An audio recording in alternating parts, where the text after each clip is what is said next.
नमस्कार।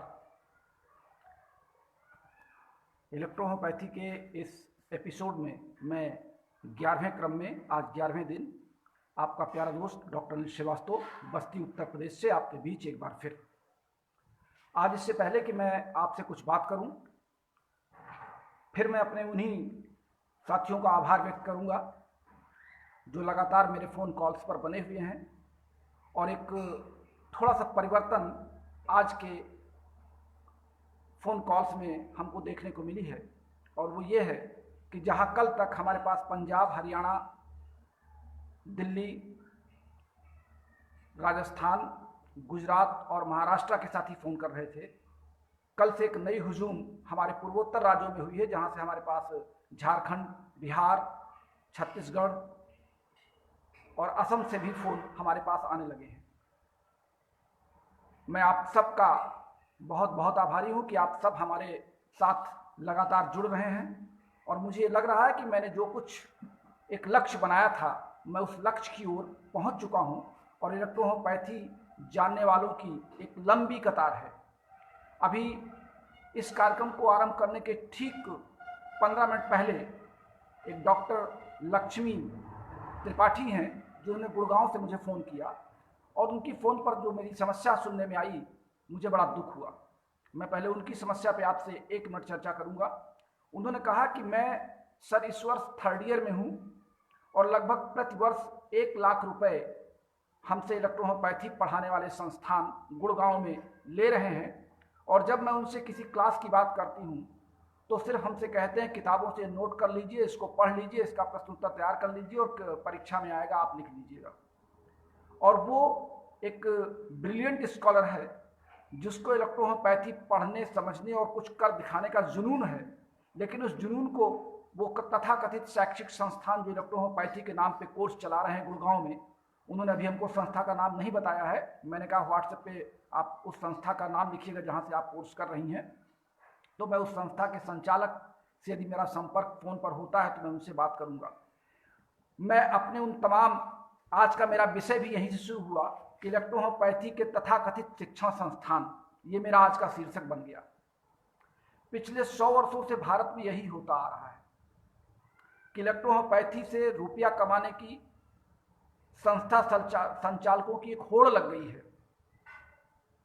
वो आपको स्टडी सेंटर का एफिलिएशन देते हैं, वो आपको मेडिकल कॉलेज का एफिलिएशन देते हैं, वो आपको एजुकेशन सेंटर का एफिलिएशन देते हैं, लेकिन उन संस्था संचालकों के जो हेड आला अधिकारी अपने आप को काउंसिल, बोर्ड या विभिन्न मेडिकल संस्थाओं के अधिकारी कहते हैं, उनकी दशा और दिशा दोनों वर्तमान में ठीक नहीं है।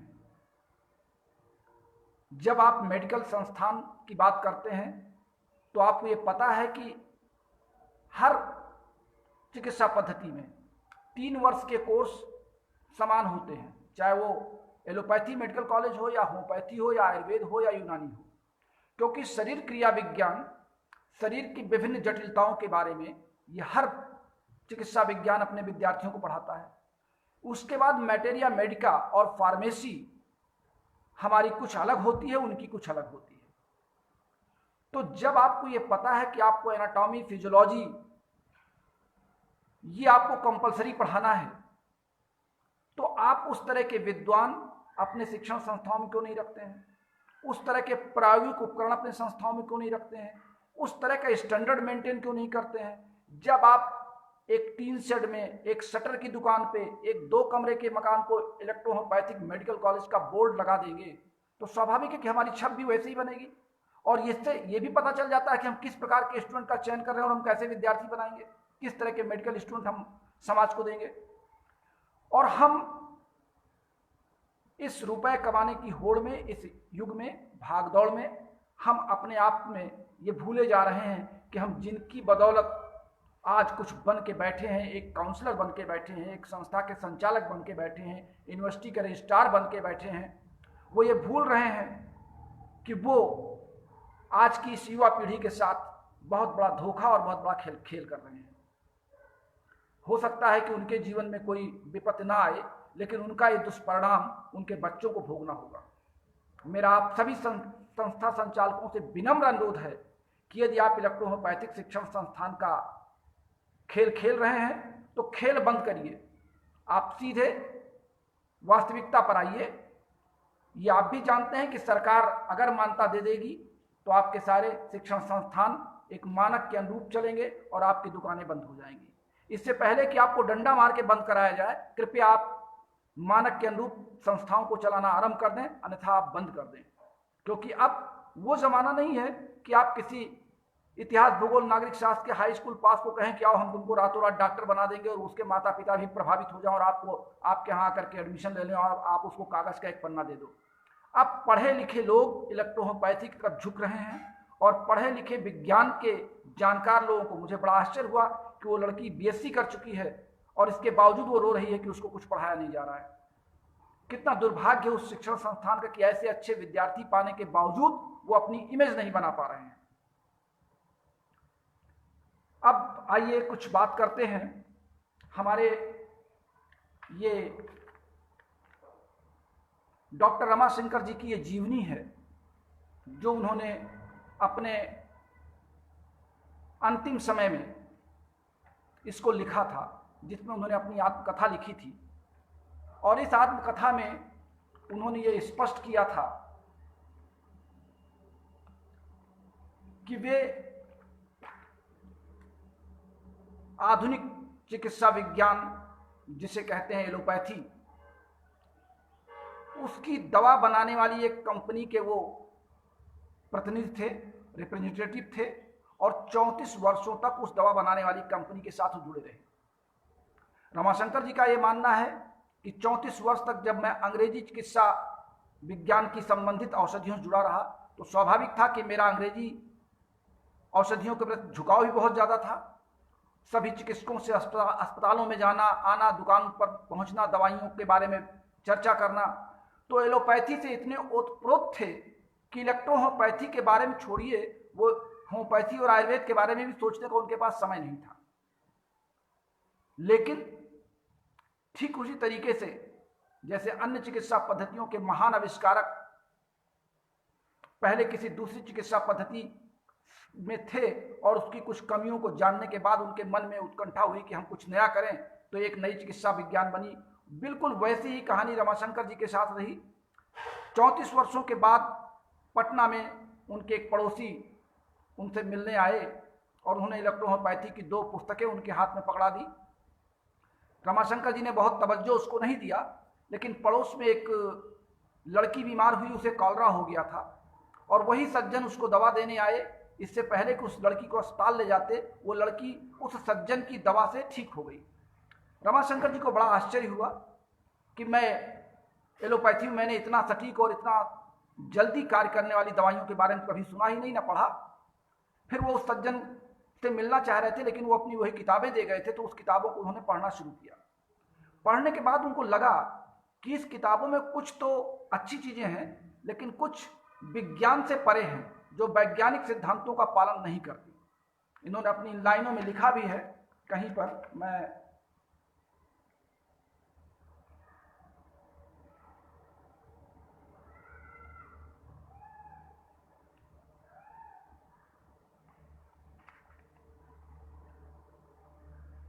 इन्होंने लिखा है, चूंकि मेरी 50 वर्ष की आयु पूरी होने जा रही थी और मैंने हैजे में ऐसे किसी रोगी को अच्छा होते इतनी जल्दी नहीं देखा था। ये रमाशंकर जी ने अपनी इस पुस्तक में लिखा है पृष्ठ संख्या 22 पर। और इलेक्ट्रोहोम्योपैथी के प्रति इनका आकर्षण बढ़ता चला गया। फिर इन्होंने ये देखा कि इस चिकित्सा पद्धति में अच्छाई है, लेकिन अभी इसमें बहुत काम बाकी है। रमाशंकर जी ने एस.एन. झा के साथ, सुदामा प्रसाद जी के साथ मिलकर के अपनी एक टीम बनाई और उस टीम में इन्होंने कुछ अपने मानक तय किए। संयोग से उसी समय इनके 2 पुत्र, उनका भी नाम डॉक्टर अनिल श्रीवास्तव था जो IIT कानपुर में थे, और एक इनके पुत्र अंजनी थे। दोनों का विदेश में आना जाना था, क्योंकि भारत में वो औषधियाँ उपलब्ध नहीं थी, तो विदेशों से इन्होंने कुछ औषधियों के पौधे और कुछ वहाँ से अर्क मंगा करके और फिर अपने दिमाग से अपने मानक तय करते हुए इन 3-4 लोगों की टीम ने इलेक्ट्रोहोम्योपैथी के कुछ मानक तय किए, कुछ सिद्धांत बनाए और उन सिद्धांतों के आधार पे जब इन्होंने रोगियों की सेवा करना आरंभ किया तो पहले 1 वर्ष तो रमाशंकर जी ने अपनी आत्मकथा में लिखा है कि 1 वर्ष तो मैं बिल्कुल असफल सा था। मैं खुद उलझ गया कि मैं एलोपैथी छोड़ करके इस इलेक्ट्रोहोम्योपैथी जैसे विकराल या विकट समस्या वाली चिकित्सा पद्धति में आ गया। किंतु उन्होंने आगे लिखा कि 1 वर्ष बीतते बीतते मैं इतना एक्सपर्ट हो गया था कि फिर मुझे पीछे लौट करके नहीं देखना पड़ा और मैंने अपनी सेवा से 5 वर्ष पहले ही त्यागपत्र दे दिया। फिर कुछ ऐसा संयोग आया कि उन्होंने पटना को छोड़ करके नैमिषारण्य में जाकर के उन्होंने वहाँ पर कुछ दिन अपने क्रियाकर्म में परिवर्तन किया। वहाँ पर साधु संतों के बीच में रह करके उन्होंने औषधि कार्य आरंभ रखा। फिर उम्र के बढ़ने के साथ वो IIT कानपुर, जहाँ उनके लड़के प्रोफेसर अनिल श्रीवास्तव पोस्टेड थे, उनके साथ जाकर के उन्होंने IIT कानपुर में रोगियों का देखना आरंभ किया। इलेक्ट्रोहोम्यो न्यूज 1986 ये लिखती है कि रमाशंकर जी 1986 में 100 से 150 पेशेंट प्रतिदिन देखा करते थे। डॉक्टर वी कुमार जी ने अपने आर्टिकल में इस बात का जिक्र किया है।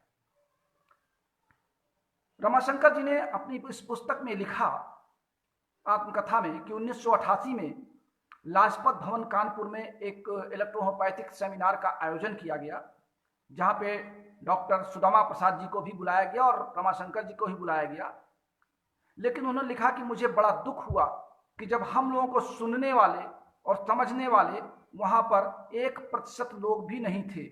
केवल ताली बजाने वाले, सर्टिफिकेट लेने वाले, माला पहनने वाले और हो करके इलेक्ट्रोहोम्योपैथी के सम्मेलन को समाप्त करने वालों की ही वो भीड़ थी और इनकी बातों का विरोध भी करने वाले वहां पर बहुत ज्यादा निकल आए।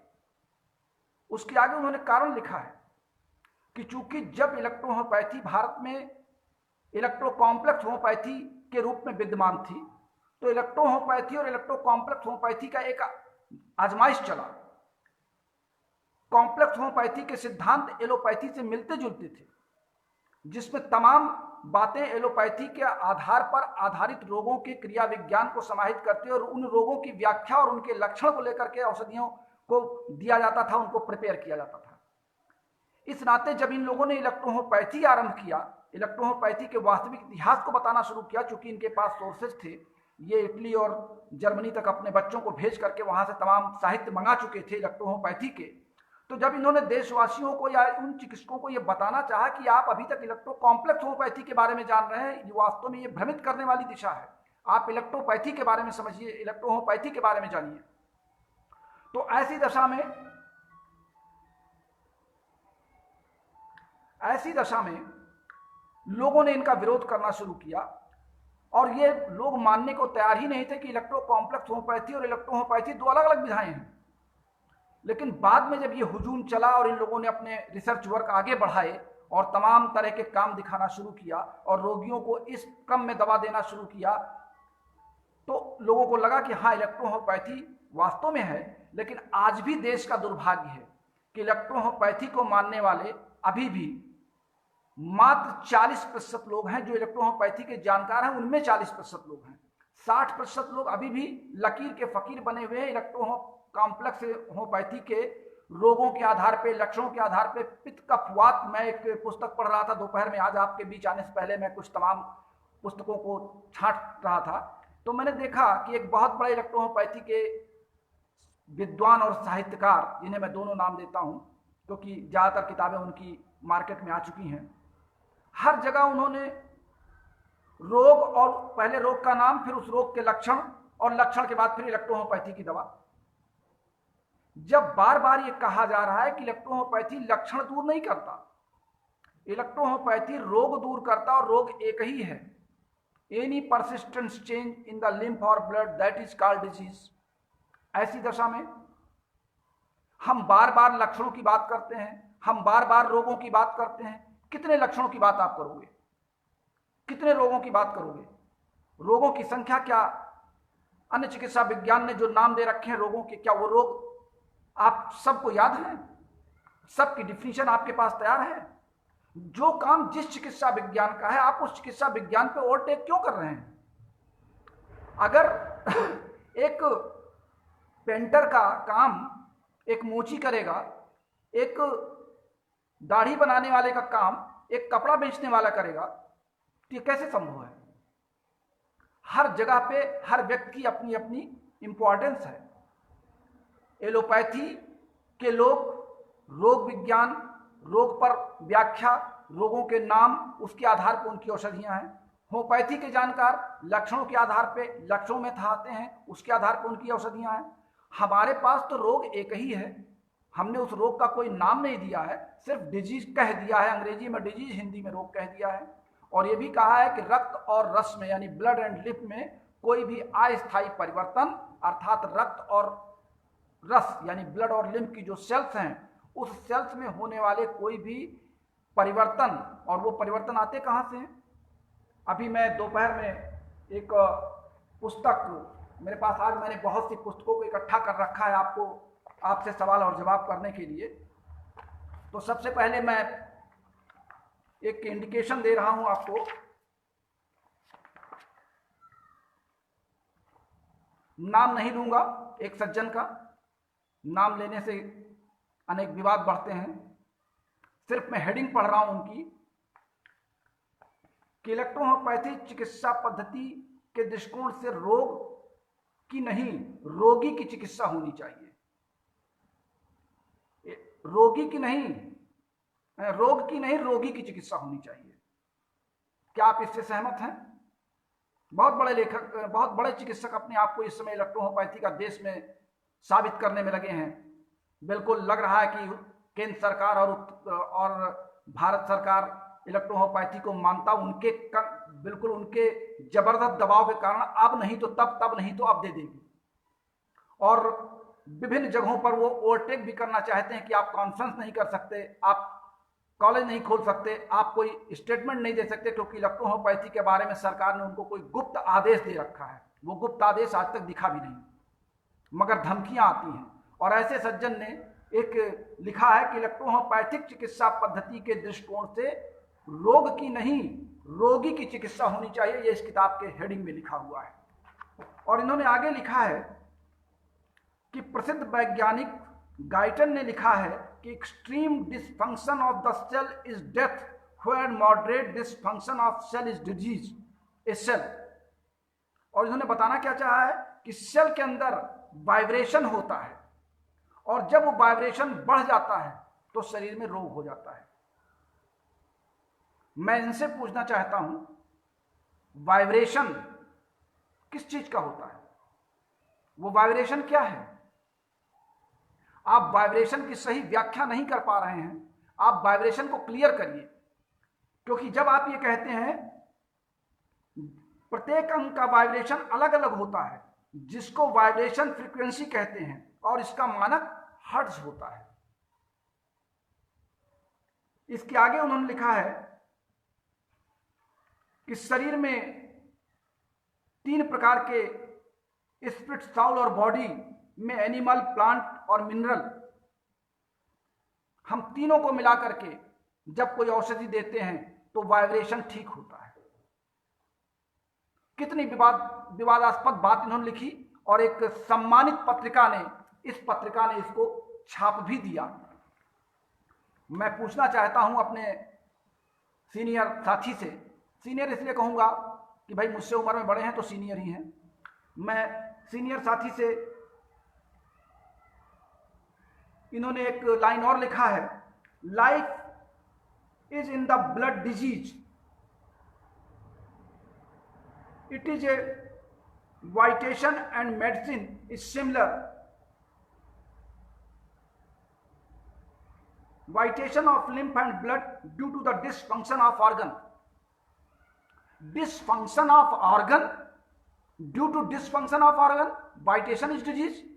How it can proceed? How it can possible? आप बताइए। आप ये कहते हैं कि बॉडी के डिसफंक्शन से वाइब्रेशन होता है, वाइब्रेट बॉडी कर रही है, अंग वाइब्रेट कर रहे हैं तो रोग हो रहा है। अंग क्यों वाइब्रेट करेंगे? कोशिका क्यों वाइब्रेट करेगी? वाइब्रेट से आपका मतलब क्या है? वाइब्रेट को आप क्या बताना चाहते हैं? वाइब्रेट को आप बताना चाहते हैं, या तो आप उसको ठीक से समझा नहीं पा रहे हैं सामने वाले को, और या तो हम समझ नहीं पा रहे हैं, दोनों बातें हैं। जब मैंने आपसे एक बार कहा कि मानव कोशिका और वनस्पति कोशिका की संरचना बिल्कुल समान है, कुछ मूल अंतर हैं जिनके कारण उनका रंग, उनकी कार्यशैली और हमारे कोशिकाओं का रंग, हमारी कार्यशैली अलग है। हमारे शरीर में आपको पता है कि रक्त भी एक ऊतक है, और ऊतक बनता है कोशिकाओं से। द नंबर ऑफ सेल और the group of cell is called tissue. तो जब नंबर ऑफ सेल टिश्यू बनता है और नंबर ऑफ टिश्यू ऑर्गन बनता है, नंबर ऑफ ऑर्गन बॉडी बनती है, तो आप ये कैसे कह सकते हैं कि अंगों के वाइब्रेशन होने से रोग होता है? क्या आज के डिफिनीशन में मैं ये बता सकता हूं? मैं ये कहना चाहता हूं कि कोशिकाओं में जो भी डिसबैलेंस होता है उनके फिजियोलॉजिकल एक्शन में, वो फिजियोलॉजिकल एक्शन चूंकि जब कोशिकाओं के माइटोकॉन्ड्रिया से एनर्जी रिलीज होती है वर्क करने के लिए, माइटोकॉन्ड्रिया एक ऐसा संरक्षण या गोदाम है जहां पे शरीर की ऊर्जा संरक्षित की जाती है, और जब जब हमें उस कोशिका, संबंधित कोशिका को ऊर्जा की आवश्यकता होती तो हम माइटोकॉन्ड्रिया से ऊर्जा रिलीज करते हैं। ये मेटाबॉलिज्म के अंतर्गत आपने एनाटॉमी और फिजियोलॉजी के डिटेल में पढ़ा होगा, क्योंकि या तो फिर ये तय हो जाए कि मैं आपको फिजियोलॉजी ही पढ़ाऊं, शरीर क्रिया विज्ञान ही पढ़ाना शुरू कर दूं। अगर ऐसा है तो आप लोग हमको अपने व्हाट्सएप मैसेज पे लिखिए कि मैं एक एक क्रिया विज्ञान पहले आपको पढ़ा दूं, जिसमें हमारे बॉडी के digestive system, excretory system, respiratory system, genetic system, central nervous system, हमारे ये सारे सिस्टम जितने बॉडी के हैं, और इसी तरह पौधे की भी फोटोसिंथेसिस और रेस्पिरेशन, ये सब मैं आपको पहले पढ़ा दूं, इसके बाद मैं इलेक्ट्रोहोमोपैथी में आऊं। जब मैं ये जानता हूं कि इलेक्ट्रोहोमोपैथी में हमारे विभिन्न प्रकार के भौतिक रासायनिक परिवर्तन के बाद क्रियाओं में हम आगे बढ़ते हैं, तो ऐसी दशा में हम ये मान सकते हैं कि पहले हमको शरीर क्रिया विज्ञान के बारे में सारी जानकारी मिल जानी चाहिए। शरीर की कोशिका के अंदर जब किसी प्रक्रिया को करने वाले एंजाइम्स की कमी हो जाती है तो उस कोशिका में, संबंधित कोशिका में अव्यवस्था हो जाती है। वो अव्यवस्था होने के कारण जब हम बाहरी रूप से एंजाइम्स के रूप में औषधियां लेते हैं तो वो एंजाइम्स संबंधित कोशिकाओं में जाकर के अपने इलेक्ट्रॉनिक वाइब्रेशन को, जो इन्होंने वाइब्रेशन लिखा है बॉडी वाइब्रेशन ऑफ ऑर्गन, वो गलत है। हम उस इलेक्ट्रॉनिक मूवमेंट को, जो जब वहां पे एंजाइम्स नहीं है तो स्वाभाविक है कि वहां के एंजाइम्स की कमी का संकेत वहां के इलेक्ट्रॉन हमारे सीएनएस में भेज रहे हैं, और हमारा सीएनएस बार बार इस बात को महसूस कर रहा है कि हमको उस संबंधित अंग के एंजाइम्स और चाहिए, और वही चाह बनते बनते हमारे उस कोशिका से संबंधित रोग बन जाता है।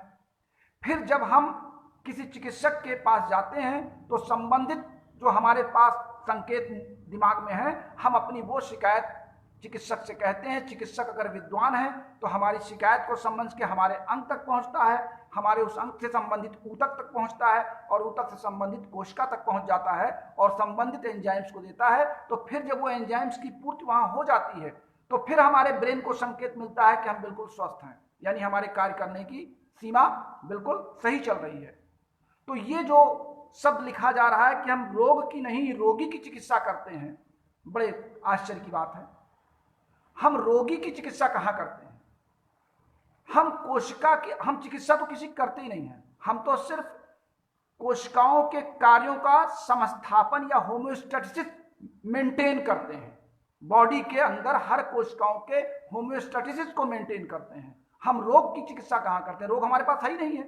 हम तो ब्लड और लिम्फ में जो अस्थायी परिवर्तन होता है, उनकी कोशिकाओं के अंदर जो उथल पुथल होती है, किन्हीं कमियों के कारण हम उस उथल पुथल को फिर सामान्य कर बना देते हैं, बस हमारा रोग दूर हो जाता है, रोगी स्वस्थ हो जाता है। इतनी सी बात है। एक और सज्जन ने लिखा है आदिशक्त होम्योपैथी, ये भी इस पुस्तक में छपा है, और इन्होंने बहुत कुछ लिख दिया। इन्होंने 8 फोर्स को मान्यता दे दी। मैंने पहले आपको कहा कि 8 फोर्स 23।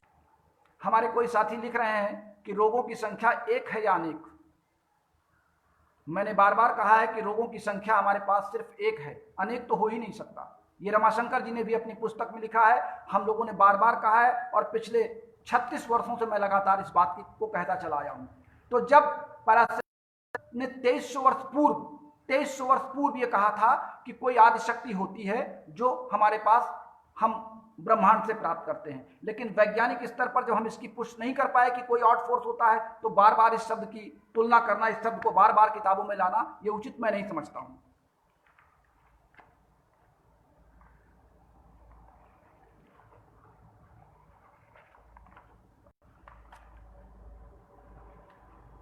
अभी इस चैनल पर आने के पहले मैंने आप सभी चिकित्सक साथियों को 4 पेज का एक आर्टिकल भेजा था और मैंने कहा था कि मेरे लाइन पर आने से पहले आप इसको पढ़ें और अध्ययन करें। मैं अभी कुछ के बाद आपको 5 पेज और दे रहा हूं अपने एक आर्टिकल का, जिसका सिद्धांत है या नाम है इलेक्ट्रोहोम्योपैथी की औषधियों की कार्य प्रणाली। इसको भी आप मनन करें, चिंतन करें। मैं आपसे कुछ देर बाद इसको भेजूंगा। अब आइए इन दोनों सवालों पर ये यश चंद की सेल बायोलॉजी, जेनेटिक्स और साइटोलॉजी की एक किताब है। मैं आपको ये बताना चाहता हूं, इसकी लाइनों को पढ़ रहा हूं, आप कृपया ध्यान से सुने। अभी जो 2 अच्छे लेखकों की बात मैंने की है, उसका जवाब केवल मैं नहीं दे रहा हूं, ये विभिन्न पुस्तकें दे रही हैं और बहुत अच्छी पुस्तकें दे रही हैं। कोशिकाओं के अंदर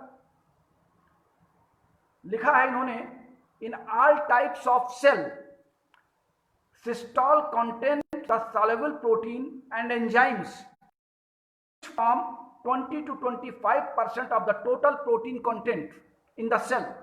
कोशिकाओं में 20 से 25% तक केवल एंजाइम्स के प्रोडक्ट पाए जाते हैं, एंजाइम्स ही पाए जाते हैं।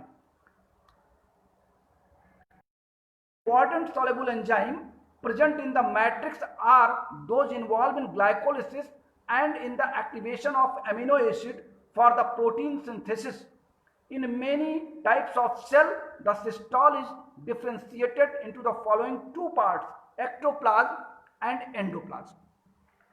कोशिका विज्ञान ये लिखती है कि कोशिका के अंदर जो द्रव्य है, एक एक्टोप्लाज्म है और एक एंडोप्लाज्म है। एक्टोप्लाज्म न्यूक्लियस के बाहर है और एंडोप्लाज्म न्यूक्लियस के अंदर है। एक्टोप्लाज्म हल्का होता है और एंडोप्लाज्म गाढ़ा होता है। जो हल्का होता है, स्वाभाविक है कि वो हल्का क्यों है, क्योंकि उसमें कंसंट्रेशन कम है अन्य तत्वों का, अन्य यौगिकों का, जो मिनरल्स हैं, प्रोटीन्स हैं, विटामिन्स हैं, कार्बोहाइड्रेट्स हैं, उनकी सांद्रता, उनका कंसंट्रेशन कम है। और जो अंदर एंडोप्लाज्म है, न्यूक्लियस के चारों ओर जो द्रव्य बना हुआ, जिसको हम न्यूक्लियोप्लाज्म का नाम भी दे सकते हैं, ये,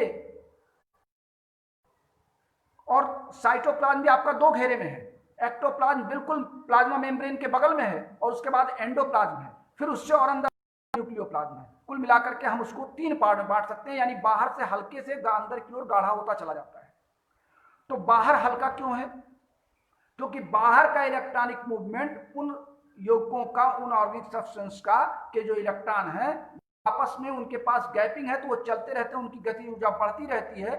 गति ऊर्जा को लेकर के वो अंदर की ओर प्रवेश करते हैं, केंद्रक तक जाते हैं। मैंने आपको कल भी कहा था कि एक केंद्रक से दूसरे केंद्र, एक कोशिका के न्यूक्लियस से दूसरे कोशिका के न्यूक्लियस का जो आपस में इंटरकनेक्शन होता है, वो एंडोप्लाज्मिक रेटिकुलम के माध्यम से।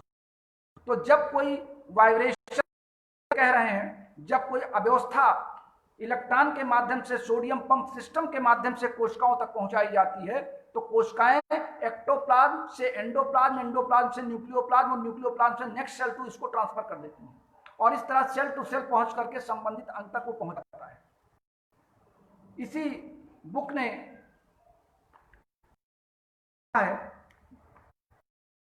के बारे में बात कर सकते हैं।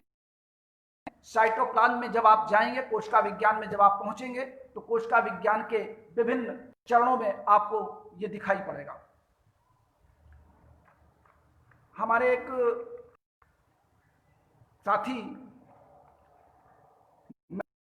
किताबों का अध्ययन किया और मुझे लगा कि मैं जितनी हर किताब ने रोग के आधार पर पहले रोग का नाम लिखा, फिर अंग्रेजी की एलोपैथिक किताबों से उस रोग की व्याख्या लिख दी 10 लाइनों में उठा करके, और उसके बाद इलेक्ट्रोहोम्योपैथी की समझ में आए उसको लिखते चले गए। अगर उनसे एक दवा इस रोग में जो आप रोग बता रहे हैं जिसको, इसमें आपने ये औषधि क्यों दी, तो उनका जवाब है। जैसे मैंने आपको पहले दिन कहा था कि अगर मैं ये कहूं कि शरीर का ताप बढ़ रहा है या घट रहा है, तो ये शरीर का ताप रेगुलेट करने का काम थर्मोस्टेट का है। अगर मैं ये कहूं कि मेरे जीभ में लार कम बन रही है, हमारे माउथ में गीलापन कम है अंदर, तो ये काम किसका है, पेश करूंगा। मैं ये जरूर जानना चाहूंगा आपसे कि आप हमको बताएं, आपको नेक्स्ट डे में फिजियोलॉजी के पार्ट लें या फार्मेसी के लें।